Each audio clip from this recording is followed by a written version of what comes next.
Hello everyone, আজ আমি অনেকদিন পর ভিডিও আপলোড করলাম। আজকের ভিডিওটা কিন্তু অনেক ইন্টারেস্টেড। আজকে আমি একটা জিনিস ট্রাই করতে চলেছি। তো চলো, আজকে আমি রান্না করব রাইস কুকারে খিচুড়ি। আর এটা কিন্তু আমি ফার্স্ট টাইমই করছি। রাইস কুকারে তো শুধুমাত্র ভাত রান্না করা হয়, বাট আজকে আমার দিদি বললো তুই একটু রাইস কুকারে খিচুড়ি রান্না কর দেখি কেমন হয়। প্রথমে তো আমি একটু ভয়ে ভয়ে ছিলাম, কিন্তু এতটা যে সুন্দরভাবে হবে সেটা আমি ভাবতেই পারিনি। সে অনেক মজা আছে, তাই পুরো ভিডিওটা দেখতে হবে। যাই হোক, আমার তো রান্না করতে খুব ভালোই লাগছিল। তো আমি তেল দিয়ে পেঁয়াজগুলোকে হালকা ফ্রাই করে নিয়েছি।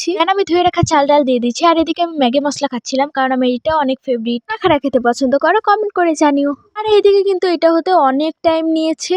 এটা যদি আমি চুলায় রান্না করতাম তাহলে অনেক তাড়াতাড়ি হয়ে যেত। যেহেতু আমি ভেবেছিলাম এটা চুলায় রান্না করব, কিন্তু আমার ইন্টারেস্টিং জিনিস বেশি ভালো লাগে। গ্যাসের চুলায় তো অনেক রান্না করেছি, এবার ভাবলাম একটু রাইস করে ভাত ছাড়া অন্য কিছু রান্না করে দেখি, যদিও এটা ভাতের মতোই। যাই হোক, এদিকে আমি রান্না করছিলাম আর এদিকে আমার ভাগ্নে এসে একটুক্ষণ পর পর দেখছিল আর বলছিল, মাম্মাম কি করো?